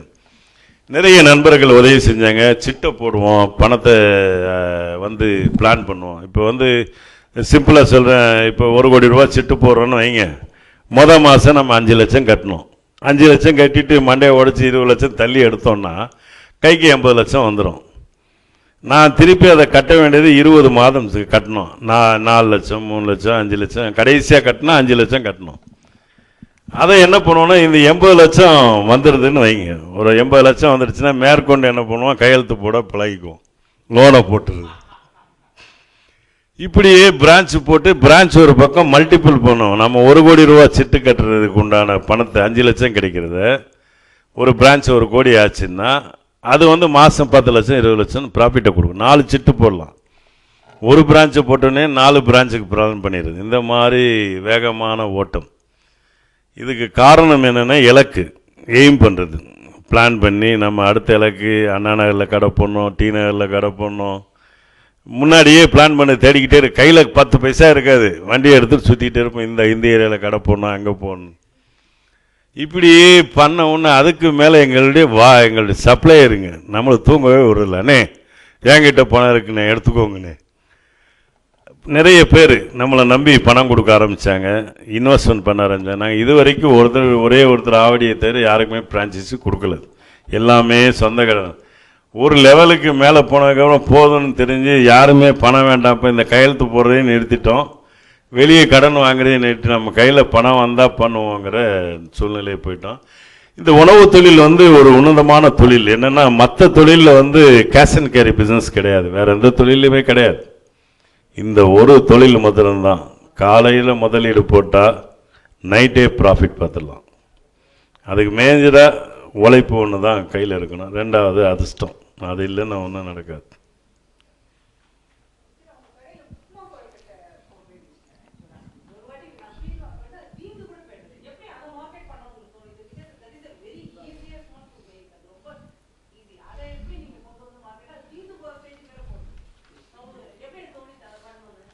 இது விட ஒரு நாள் எங்கள் வீட்டில் நடந்த சம்பவம். திடீர்னு ஒரு விருந்தினர் வந்துட்டார். எங்கள் கடையில் போய் ஸ்வீட்டு எதாவது வாங்கிட்டு வர்றதுக்குள்ளே அவர் அவசரமாக போனாங்கிறார். என்னம்மா ஏதாவது கொடுக்கணும், என்ன எப்பயுமே வீட்டில் ஸ்வீட்டு காரெல்லாம் ஸ்டாக் இருக்கும், எப்போ யார் வந்தாலும் உள்ள ஸ்டாக். அன்னைக்கு போகாத நேரம் இல்லை. எங்கள் அம்மா, என்னம்மா இப்போ ஒன்றும் கவலைப்படாது, இட்லி மாவு இருக்குது, ஒரு 2 நிமிஷத்தில் நான் வடை போட்டு கொண்டு வந்துடுறேன்னாங்க. நான் பக்கத்துலேருந்து பார்த்தேன், கொஞ்சம் பருப்பு போட்டு வெங்காயத்தெல்லாம் வெட்டி போட்டு இட்லி மாவு தூக்கி வடையை சின்ன வடையாக போட்டு ரொம்ப கிறிஸ்பாக நல்லா இருந்தது. நான் உடனே அடுத்த நாள் இன்ட்ரடியூஸ் பண்ணேன். நமக்கு புத்தியே இதுதானே, எவன் எதை சொல்லி கொடுத்தாலும் அதை காப்பி அடிக்கிறது. அதை வாடிக்கையாளர் சாப்பிட்டாங்க. ஒரு வயதான பெரியவர் வந்தார். அவரு கூட இது என்னப்பா எனக்கு ஒத்துக்காதுன்னாரு. சரி, இவரையும் வாங்கி எங்களுடைய நோக்கம் கஸ்டமர் எந்த மாதிரி கஸ்டமரை பிடிக்கணும்னு. நாங்கள் பிளான் பண்ணுறது 10 வயசுலேருந்து 30 வயசுக்கு உண்டான கஸ்டமர் தான் எங்கள் ஸ்வீட் எல்லாம் திங்க முடியும். அவங்களுக்கு தான் இந்த ஃபேட்டு இந்த நெய் இதெல்லாம் தாங்கிக்க முடியும். இருந்தாலும் இவங்களையும் அந்த 50 வயது 60 வயது ஆனவங்களையும் பிடிக்கணுமே என்ன பண்ணுறங்கும்போது, அம்மா பிடி கொலக்கட்டை எல்லாம் போட்டால், மினி கொலக்கட்டை எல்லாம் போட்டால் நல்லது தம்பின்னாங்க. சரிம்மா, அதை எப்படி சொல்லிக் கொடுப்பா, பணத்தை பண்ணிடுறேன்னு. நாள் அதை தெரிஞ்சுக்கிட்டோம், நல்லா இருந்தது. வாடிக்கையில் கொடுத்துட்டு வெறும் கொலக்கட்டை கொடுத்தோம். செட்டால் அதுக்கு தக்காளி சட்னி வச்சு விட்டோம். ஜனங்கள் எல்லாம் பார்த்தா ஒரு வயதான பெரிய டெய்லி வருவார், என்னை பேசுவார். எங்கள் வீட்டுக்கு கீழே ஒரு கடை இருக்குது, காப்பி வந்து 2 காப்பி குடிப்பார், இந்த ஒரு கொலக்கட்டை சாப்பிடுவார், 50 கிராம் பாதாம் உள்ள சாப்பிடுவார். எனக்கு ஆச்சரியமா, ஐயா வயசு எவ்வளோன்னா 70 வயசு. நான் நினச்சிக்குவேன் நமக்கு 45 வயசுலேயே சுகர் வந்து திங்க முடியாமல் ஒரு அவல நிலைக்கு போயிட்டோம். பெரியவர் 50 கிராம் பாதாம் உள்ள திங்கிறாரு, இவர் உண்மையிலேயே பெரிய பாக்கியசாலி, அது 2 காப்பி வேற குடிக்கிறாருன்னு நினச்சேன். அவர் சொல்கிறாரு, இந்த ஸ்வீட்டை இந்த கொலக்கட்டை காம்பினேஷன் ஈக்குவல் பண்ணிடுதுன்னாரு. அப்படியா? என்ன இந்த கொலக்கட்டையில் ஆயில் எதுவுமே கிடையாது, அது வெறும் அரிசி மாவு தான். அது செட்டிநாடு ரேட்டு குழிப்பணியாரம் இதெல்லாம் வச்சுருந்தாலும் கூட இந்த பிடி கொலக்கட்டையே விரும்பி ஒரு செக்மெண்ட் கஸ்டமர் வராங்க. அப்போ எங்களுடைய மார்க்கெட்டிங் சர்வேல நம்மளால் 70 வயது வாடிக்கையாளரையும் திருப்தி பண்ண முடியுதுங்கிற ஒரு தெரியுது.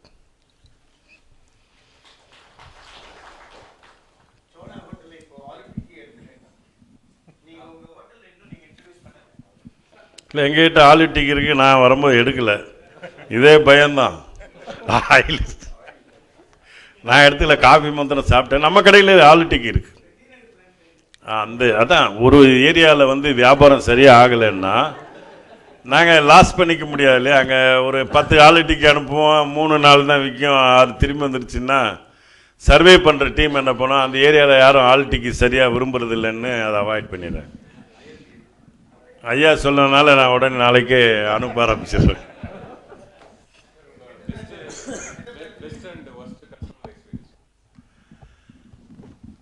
ஒஸ்ட்டு கஸ்டமர்னு சொன்னால் நிறைய தவறுகளை செஞ்சுருக்கோம் வாழ்க்கையில். வந்து தவறுங்கிறது நம்ம என்னையை பொறுத்த வரைக்கும் சாரின்னு கேட்குறது ரொம்ப ஈஸியாக கேட்டுருவேன். நிறைய குறைகள் எங்கள் இதில் இருக்குது. யாரோ ஒரு நம்பி நம்மளை வந்து வாங்க வர்றாங்க, அவங்க பணத்தை கொடுத்து வாங்கிட்டு போவாங்க. எங்கள் அடிக்கடி மேனேஜர் மீட்டிங் போடுவோம், அப்போ சொல்கிற வார்த்தை அடிக்கடி, நம்மளுடைய வாடிக்கையாளர் வந்து 100 ரூபாய் கொடுத்து நம்மகிட்ட இனிப்பு வாங்க நினச்சாருன்னா 100 ரூபாய்க்கு உண்டான சாட்டிஸ்ஃபேக்ஷனை நம்ம கொடுக்கணும். ஒரு கால் நம்மளால் கொடுக்க முடியலன்னா அது எவ்வளோ பணமாக இருந்தாலும் விட்டு கொடுத்துடணுங்கிறத அடிக்கடி சொல்லுவோம். நிறைய குறைகள்ங்கிறதுல வந்து இந்த சில பேருக்கு சில எங்களுடைய சர்வீஸ்லேயோ ஏதாவது உணவில் வந்து எதிர்பார்த்த இது கிடைக்கலன்னா அந்த மாதிரி சம்பவங்கள் நிறைய நடந்திருக்கு. நிறைய சாதனை பண்ணியிருக்கோம். உதாரணத்துக்கு வந்து திருப்பதி தேவஸ்தானம் வந்து பாம்பேயில் ஒரு கல்யாண உற்சவம் பண்ணாங்க. காஞ்சி மகா பெரியவர் வந்து திடீர்னு எனக்கு ஃபோன் பண்ணி கூப்பிட்டு, தம்பி உன்னையால் ஒரு காரியம் ஆகணும்னாரு. என்ன சாமி சொல்லுங்கன்னு கேட்டேன். எனக்கு பாம்பேயில் 2 நாளில் ஒரு 3 லட்சம் லட்டு வேணுமே, இன்னைக்கு செஞ்சு கொடுத்துருவியான்னு கேட்டார். கிருஷ்ணா ஸ்வீட் ஓனரையும் கேட்டிருக்காரு, எல்லாரையும் கேட்டிருக்காரு. எனக்கும் அந்த வாய்ப்பு கிடைச்சது. ஏன்னா எங்கள் பிரான்ச் காஞ்சிபுரத்தில் இருக்கனால கூப்பிட்டாங்க. நான் ரொம்ப நேரம் யோசித்து சாமிக்கிட்ட முடியாதேன்னு எப்படி சொல்லுதுன்னு, சாமி கொஞ்சம் நேரம் டைம் கொடுத்தீங்கன்னா நான் எப்படியா பண்ணி கொடுத்துட்றேன், முயற்சி பண்ணுறேன். இல்லை நீ எனக்கு பண்ணி கொடுத்துருன்ட்டு ஃபோனை வச்சுட்டு, பண்ணி கொடுக்க வேண்டிய இடம் பாம்பே, நம்ம இருக்குது சென்னை. 2 நாள் டைம் தான் இருக்குது. என்ன பண்ணுறதுன்னு எங்கள் டீம் உடனே எல்லாரையும் கூப்பிட்டு இப்படி எப்படி பண்ணலான்னு கேட்ட உடனே எல்லாருமே சொன்ன வார்த்தை முடியாது, அதுவும் பாம்பேலையான்னாங்க. சரி, நம்ம யானையுடைய பலம் யானைக்கு தெரியாது இல்லையா? ரோட்டில் பிச்சை எடுக்க வைக்கிறதுனா நம்ம புத்தியே, சும்மா யானை மேலே தலை மேலே உட்காந்துட்டு வாங்கி நம்ம வாங்கி வச்சுக்குவோம். அந்த மாதிரி சரி, நம்ம பலத்தை நமக்கு தெரியாமலே சரி முயற்சி செய்வோன்னு எங்கள் கிச்சனில் இருக்க ஸ்டாஃபுங்களெல்லாம் கூப்பிட்டு, அப்பா நமக்கு இது ஒரு முக்கியமான சந்தர்ப்பம், இது கடவுள் சொன்ன மாதிரி சாமி நமக்கு ஆர்டர் கொடுத்துறாது, திருப்பதி தேவஸ்தானத்துக்கு லட்டு கொடுக்குறதுங்கிறது வாழ்க்கையில் மறக்க முடியாத ஒரு சாதனையை நம்ம பண்ணி காமிக்க முடியுமான்னு. அந்த பாட்டம் லெவல் எம்ப்ளாயி, நாங்கள்லாம் பாட்டம் லெவலில் இருந்தானே எந்திரிச்சு வந்தோம். அண்ணே நம்ம எவ்வளோன்னு சாதிச்சு வந்திருக்கோம், நீங்கள் சரின்னு சொல்லுங்கள், நாங்கள் அடித்து தள்ளுறோன்னாங்க. சரிடா நம்ம வாங்கடா உட்காந்து நம்ம அடிப்போம்னு பிளான் பண்ணோம். எப்படி பண்ணுறது, லட்டை இங்கேருந்து பண்ணி கொண்டு போனால் உடஞ்சி போகுமேன்னு என்ன பண்ணேன், இது வந்து ரா ப்ராசஸை பண்ணி கொண்டு போயிடுவோம். ஆனால் எங்கள் முக்கியமான டீம் எல்லாம் என்ன பண்ணேன், பூந்தி மாத்திரம் தயார் பண்ணிவிட்டு எங்கள் டீமை வந்து ஃப்ளைட்டை பிடிச்சி எல்லாருக்கும் டிக்கெட் போடுவோம். வாழ்க்கையில் ஃபஸ்ட் டைம் எங்கள் ஸ்டாஃபுங்க ஃப்ளைட் ஏறுறான். நான் வந்து இந்த பணத்தை மூலதனமாக, இது சாமி பணம் கொடுக்குறாரு இல்லையே நீங்கள் நம்ப மாட்டீங்க, ஒரு லட்டு 5 ரூபான்னு ஃபிக்ஸ் பண்ணார். எனக்கு அது வெளியே சொல்லவே வேதனையாகிடுச்சு. இவ்வளோ கஷ்டப்பட்டு பண்ணுறோம், ஒரு லட்டு வந்து 5 ரூபா கொடுப்பேங்கிறாரு, அநியாயமாக தெரியுதுன்னு. சரி, பெருமாளை நினச்சிக்கிட்டேன், நம்ம சாதாரண இதிலேருந்து ஒரு வாய்ப்பை கொடுக்குறாரு, பண்ணி தான் பார்ப்போம் என்ன தான் நடக்குதுன்னு. காஸ்ட்டு ஒவ்வொரு பைசாவையும் கணக்கு போட்டோம். என்ன தான் நடக்குது, ஃப்ளைட் சார்ஜ் எல்லாத்துக்கும் எடுத்து அனுப்பணும், இங்கேருந்து பண்ணோம். அங்கே போய் இறங்கினோன்னா பாம்பேயில் வந்து சங்கரன்னு ஒருத்தர் இருக்கார், பெரிய இன்ஸ்டியூட் எல்லாம் நிறைய நடத்துகிறார். அவர் தான் அந்த கல்யாணத்துக்கு ஸ்பான்சர் பண்ணார், பெரிய ஆள், அங்கே பாம்பேயில் பெரிய பிஸ்னஸ்மேன். அப்போது எங்கள் ஆளுங்க அங்கே ஒரு டீம் வந்து இங்கேருந்து ஃப்ளைட்டில் பூந்தி ஒவ்வொரு பேட்ச் முடிஞ்சவுடனே ஃப்ளைட்டில் போயிட்டுருக்கு. அங்கே ஒருத்தன் ரெடி பண்ணி கட்டிகிட்ருக்கான். அந்த ஒரு பெரிய காலேஜை கொடுத்து அந்த என்டையர் ஏரியாவே நெய் மணக்க ஆரம்பிச்சிருச்சு. இங்கேருந்து போயிட்டுருக்கு. அவங்க தலை சுற்றுது, எங்கேருந்து வருது, இவனுங்க எங்கேருந்து பண்ணிகிட்ருக்காங்க ஒன்றும் தெரியல. அங்கெங்கேயோ அடுப்பு வச்சு பண்ணிகிட்ருக்காங்கன்னு நினச்சிட்டு இருந்தாங்க. நாங்கள் எங்களுக்கு கொடுத்தது 3 லட்சம் லட்டு. அங்கே போன உடனே அந்த சங்கரன் வந்து நட்பு கிடச்சிது. உடனே ஃபோனில் அவர் இன்வால்வ் ஆகிட்டார். அவர் தான் அவர் காலேஜ் இடத்தெல்லாம் கொடுத்தாரு. நாங்கள் அங்கே இருக்கிற கான்ட்ராக்டரு, இந்த கல்யாண வேலை செய்வாங்க இல்லையா, அவங்கெல்லாம் லட்டு பிடிக்கிறதுக்கு எக்ஸ்ட்ரா ஆளுங்களை பிடிச்சி 5 லட்சம் லட்டு 2 நாளில் கொடுத்தோம். அவங்க கொடுத்த நேரத்துக்கு கொஞ்சம் முன்னாடியே கொடுத்துட்டோம். அசந்து போய் அந்த காஞ்சி சங்கராஜா அந்த கிட்டத்தட்ட ஒரு 7-8-10 லட்சம் பேர் சேர்ந்துட்டாங்க. கோயிலேருந்து ஒரு 5 லட்சம் லட்டு வந்துச்சு, மீதி நாங்கள் ஒரு 5 லட்சம், யாருக்கும் தெரியாத அடையாளம் பண்ணாங்க. கோயிலில் இருந்தாலும் லட்டு வந்துருக்குன்னு நினச்சிட்டாங்க. ஆனால் அவ்வளோ பெரிய பகிரங்க மீட்டிங்கில் இத்தனை லட்டும், கோயிலில் இருந்த 5 லட்சம் லட்டு பேரும் எனக்கு சேர்ந்துடுச்சு. 10 லட்சம் லட்டுவும் நம்ம லட்டு ராஜா தான் பண்ணி கொடுத்தான்னு பகிரங்க மீட்டிங்கில் ஒரு அவார்டும் கொடுத்தாரு. இது வந்து எனக்கு வாழ்க்கையில் ஒரு பெரிய மைல்கல்லாக இருக்குது. இப்போ எங்களே ஆஃபீஸில் இன்னமும் அந்த இதை கொடுத்து எனக்கு சாமிஜியே பெரிய இது கொடுத்தாரு, சர்வம் லட்டுமயம்னு போட்டு ஒரு பட்டத்தை கொடுத்தாரு. அதுக்கு அடுத்தபடியான ஒரு சேலஞ்சான இது வந்து, இது லட்டாவது 2 நாள் முன்னாடி பண்ணிடலாம். 2.5 லட்சம் உணவு பாக்கெட் வந்து தமிழக அரசு செம்மொழி மாநாட்டில் கொடுத்துட்டாங்க. அதை வந்து தெரியாமல் ஒத்துக்கிட்டு 5 நாள் நான் என் தாயிட்ட பருகின பாலெல்லாம் கக்கி எடுத்துட்டேன். அந்த மாதிரி வேலை, குடும்பமே எல்லாம் அல்லல் பட்டு அந்த 2.5 லட்சம் பேக் பண்ணிக்கிட்டே இருக்கோம். டைம் போயிட்டு இருக்கு, 1 லட்சம் தான் ஆயிருக்கு. 2.5 லட்சத்தை கொடுக்கணும். என்னடா பேக் பண்ண முடியல, எவ்வளோ பேரை போட்டாலும் சூடு ஆற மாட்டேங்க, சூடோட பேக் பண்ணால் ஆயிரும். அந்த ஆர்டரையும் திறம்பட பேர் எடுத்து அந்த நேரத்தில் அரசுக்கிட்ட இருந்து ஒரு பெரிய மரியாதை கிடைச்சது. அதெல்லாம் டீம் ஒர்க், ஒரு குறிப்பிட்ட நம்பிக்கை. அதுக்கப்புறம் தான் நமக்கு நம்ம பலமே தெரிஞ்சது. 5 லட்சம் லட்டையே சாதாரணமாக ஊதி தள்ளிட்டோன்னு வெளியூரில் போய் பண்ண. அது மாதிரி இந்த மாதிரி நிறைய சேலஞ்சு ஆர்டர்லாம், பெரிய பெரிய ஃபேக்ட்ரி ஆர்டர்லாம் கொடுத்துருக்கோம். லாஸ்ட் டைம் கூட ஏடிஎம்கேலேருந்து நேர்காணல்னு ஒரு ஃபங்க்ஷனை வச்சுட்டாங்க இங்கே. இதில் வந்து சிட்டியில் வந்து சிஎம் பழைய அப்போ சிஎம்மாக இருக்கும்போது திடீர்னு எல்லாருக்கும் மினிஸ்டர்கிட்ட கூப்பிட்டு ஸ்நாக்ஸை கொடுத்துருன்ட்டாங்க. அவர் அமைச்சர் உடனே ஃபோன் எடுத்து, தம்பி ஒரு 50,000 பேக்கெட்டு ஸ்வீட்டு காரம் வேணுமேனாரு. ஆனால் பணம் கொடுத்துருவீங்களா? அதெல்லாம் வந்துடும் தம்பினார். சரி, நீங்கள் அதை சொன்னால் போதும், நாங்கள் கொடுத்துட்றோன்னு அப்படியும் அதிரடியாக டெய்லி 50,000 பேக்கெட்டு. அது ஒரு சேலஞ்சிங்க. பசங்க எல்லாம் டீமு தெய்வாதீனமாக அந்த மாதிரி ஒரு ஃபவுண்டேஷன் எங்கள் பெற்றோர்கள்லாம் போட்டு கொடுத்தனால இன்றைக்கி மேலே மல்டிபிள் பண்ணுறது ஈஸியாக இருக்குது. நான் பண்ணுறோம். அது பேட்டர்னில் ஒருத்தர் டிசையர்னு ஒருத்தர் எங்கள் மேலே கேஸ் போட்டிருக்காரு. அது கோர்ட்டில் நிலுவையில் இருக்கிறனால மார்க்கெட்டிங்கில் நாங்கள் கொண்டு போகிறதில்ல, அதை கொண்டு போக முடியாத ஒரு சூழ்நிலை. கோர்ட்டில் இன்னும் முடிவாகலை. அது பேட்டர்ன் வாங்கிட்டார். இந்த லட்டு ஜாங்கீர் மைசூர் பாக்குங்கிறது யாரோ கண்டுபிடிச்ச முன்னோர்கள் பண்ணது இன்றைக்கி விற்றுட்ருக்கோம். அதுக்கு எப்படியோ தெரியாமல் பேட்டர்ன் கொடுத்துட்டாங்க. அதை நாங்கள் விற்க முடியாத ஒரு சூழ்நிலையில் இப்போ இருக்குது. பட் வேறு ஸ்வீட்டெல்லாம் கொடுத்துட்ருக்கோம்.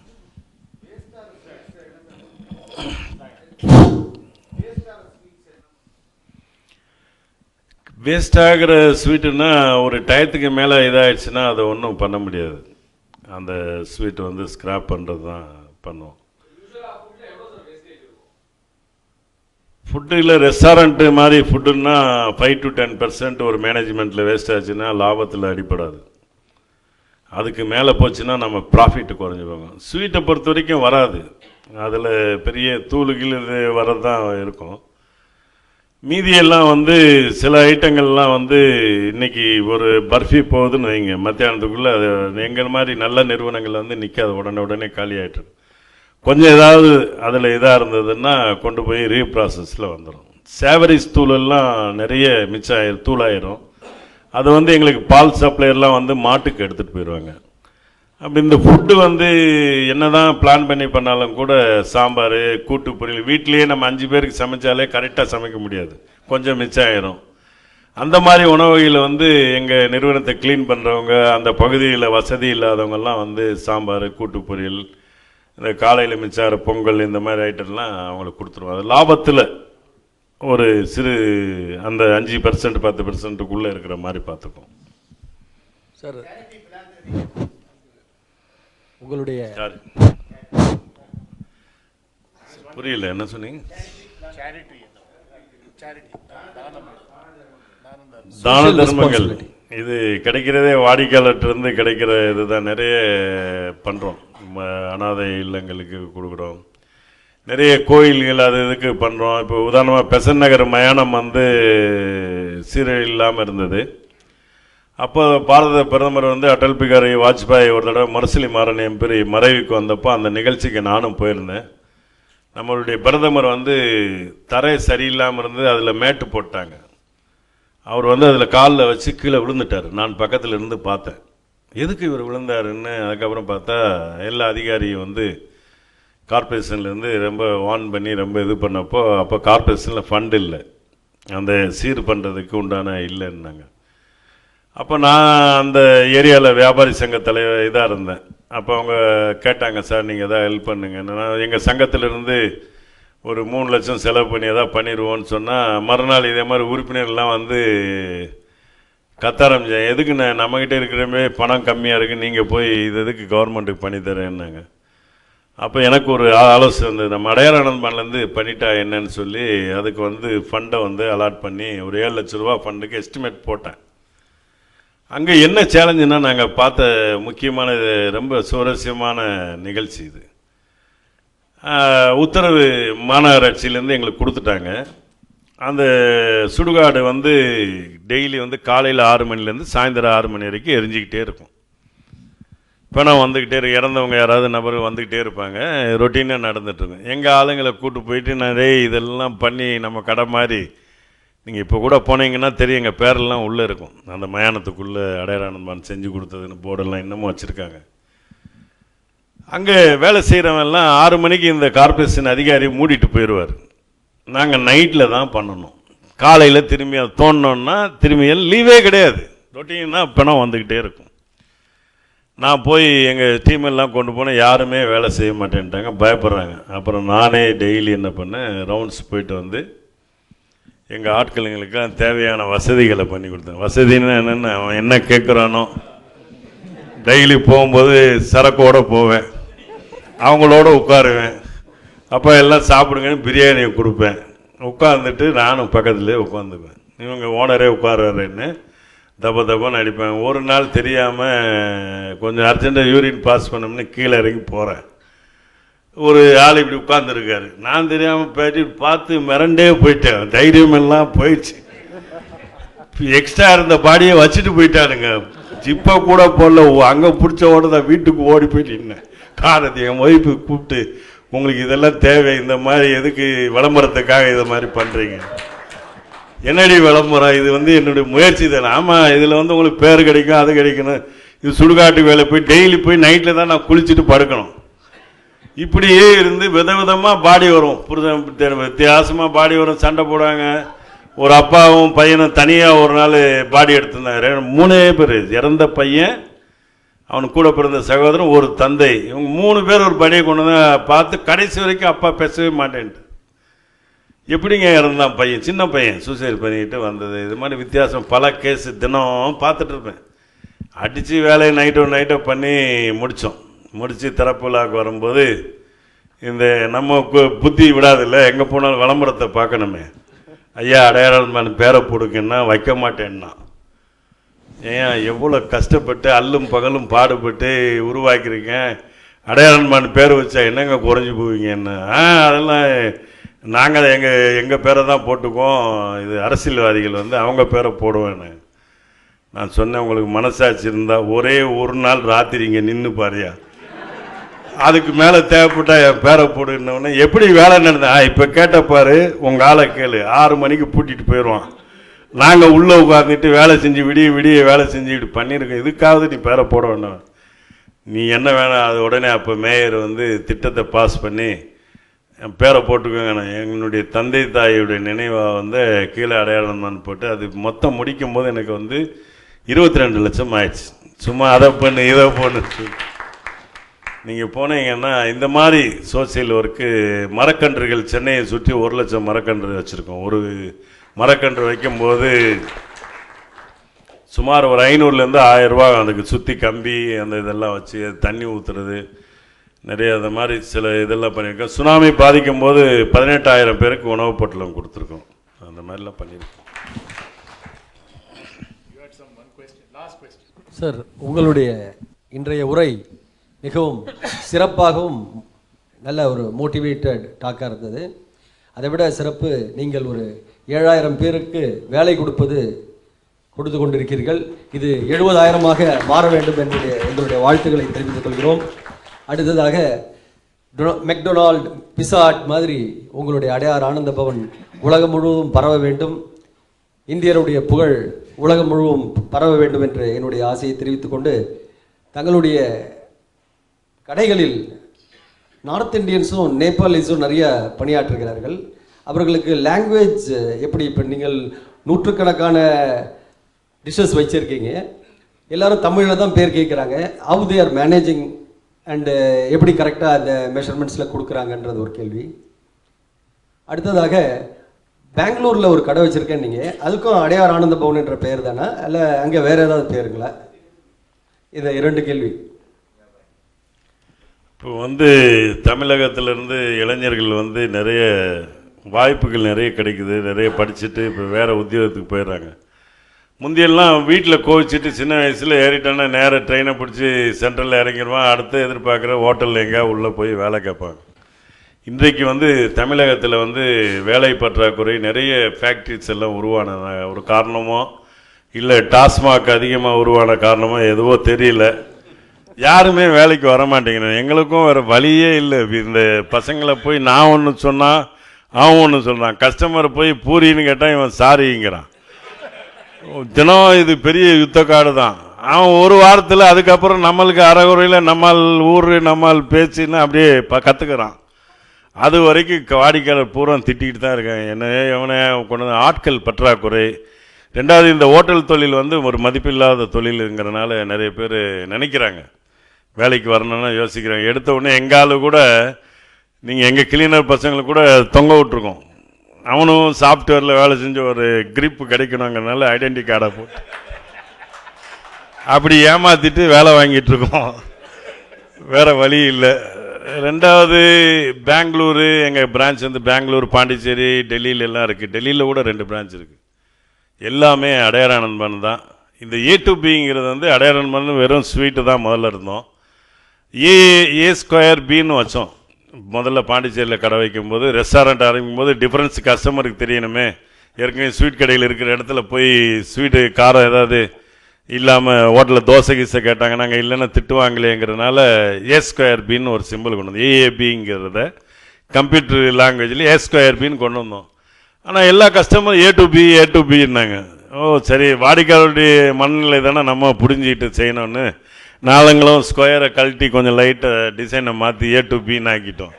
இப்போ நானே போய் பெங்களூரில் போய் பார்த்தேன்னா எங்கே உங்கள் கடை இருக்குமா, ஆனந்த அடையார் போனோம்மா, இல்லைன்னா A2B. டெல்லியில் கூட எல்லோரும் அடையார் ஆனந்தமான்னு யாருக்கு பேரே வரமாட்டேங்குது. எல்லாருக்கும் ஈஸியாக வந்து A2B வந்துடுது. ரெஸ்டாரண்ட்டை ஃபோக்கஸ் பண்ணுறக்கா அந்த பிராண்டை கொண்டு வந்திருக்கோம்.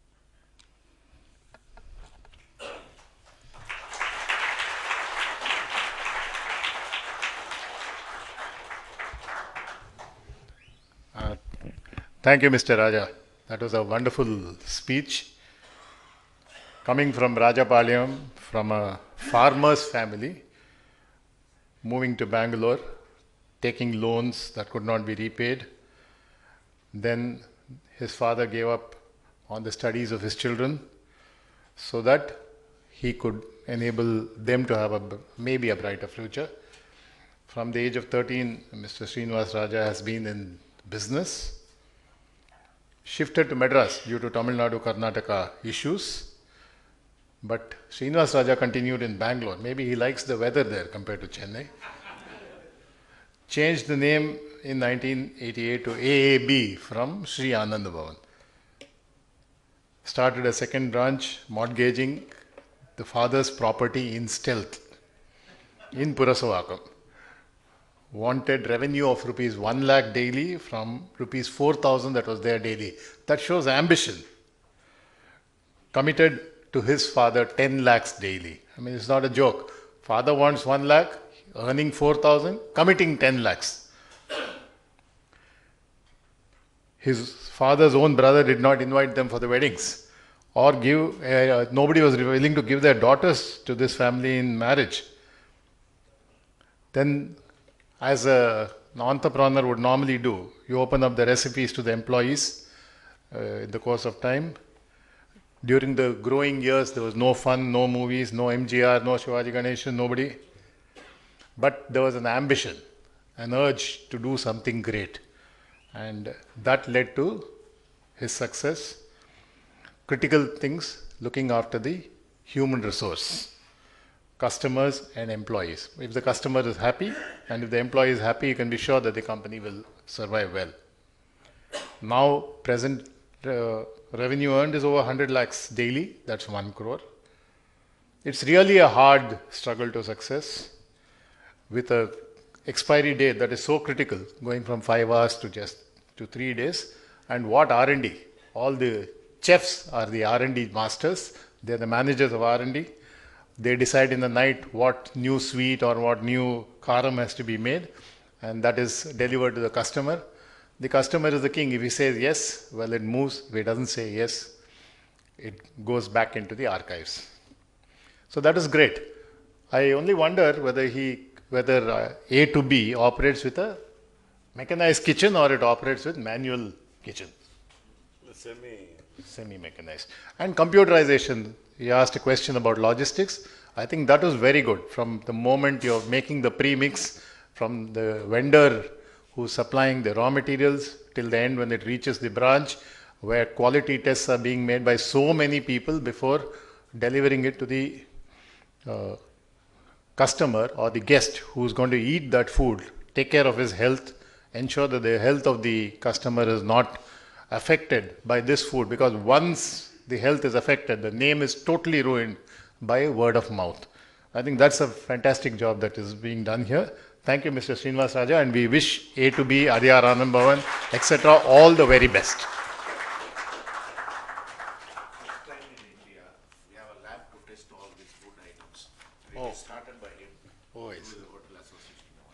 That's also a nice thing. There's a laboratory to test all the food items, and started by Mr. Srinivas Raja. Hats off. I think the other most important thing in marketing, he talked about brand building. He talked about advertisements. I mean, everything that you see in management is there in him, in spite of the fact that he says he is not educated. I think he's educated all of us today in the process of building up a business. Hats off to him. Thank you.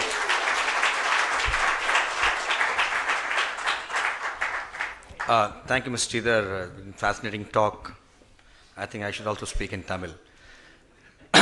மனவலி உடல் வலி இருந்தால் தான் வாழ்க்கையில் முன்னேற முடியும்ன்றது இன்றைக்கி சுய தொழில் நிர்வாகி முடியாது. நம்ம நிறையா படிச்சிருக்கோம் என்டர்பிரினர்ஷிப் பற்றி.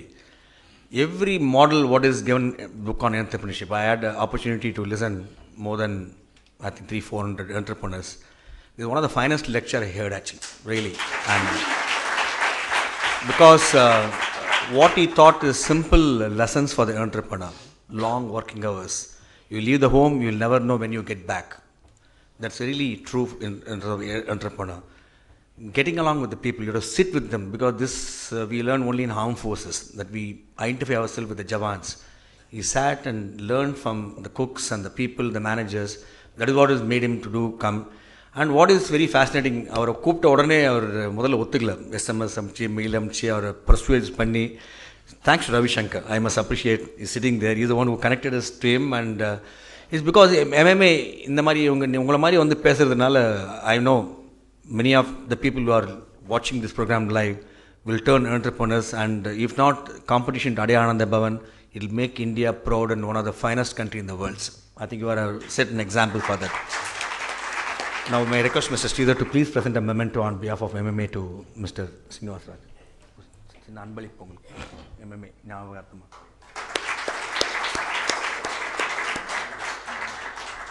Thank you, ladies and gentlemen. Get back home safely until we meet again. You can go to Anand Bhavan, enjoy the sweets now, and you can be proud that I know Mr. Srinivas Raja and demand for a good service there. Good night.